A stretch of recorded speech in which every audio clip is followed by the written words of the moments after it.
If you really hate ongoing cards or you love your Wombo combos, then this card will be worth the pull. Talking about Echo, Echo comes to Marvel Snap at Series 5 this week, but who is she? Well, in the comics, Maya Lopez was born deaf, but because of her incredible lip-reading abilities, she wasn't diagnosed for a long time. Her father was secretly a mob enforcer working for the Kingpin, who Kingpin gunned down after he outlived his purpose.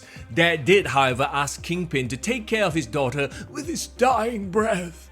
When Maya found her dying father, he reached out to her, leaving a bloody handprint on her face, a mark she still carries. Kingpin enrolled Maya in a school for the gifted when he realized she had photographic reflexes. Kinda like the Taskmaster, she can replicate any movement after seeing it once. Kingpin then tricks her into believing that it was Daredevil who killed her father, so focused on revenge, Maya watched videos of Bullseye and Daredevil fighting, learning their moves, and then went on to attack Daredevil several times until she found out that it was actually Kingpin who killed her father, leading her to blind the Kingpin and go down the hero's path instead. Now, she's assumed the Ronin identity and was even once the host of the Phoenix Force, which also explains why she's part of this month's Rise of the Phoenix season, despite being the only non-mutant in the bunch. In Marvel Snap, she's a 1 energy, 2 power card with the ability, after your opponent plays an ongoing card here, remove its ability. Wong, meet your new best friend! Wongers!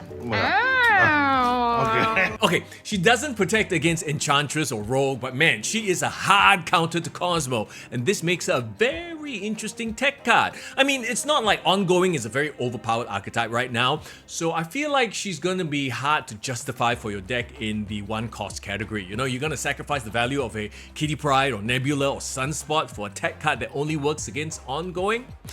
Of course, like I said, if you're running a Wombo combo type deck, she's one way to protect him. Now you can stop Darkhawks, Devil Dinos, Prof X's, Luke Cages and whatnot from getting played in her lane while still playing your own, because she only affects opponents, right? So maybe she can work well with Jean Grey. I mean, you echo one lane, then on turn 3 you Jean Grey the same lane, forcing your opponents to play there, and if they're playing an ongoing heavy deck, well, they're kind of screwed. Throw in Storm and Prof X and you could have some solid lockdown potential here.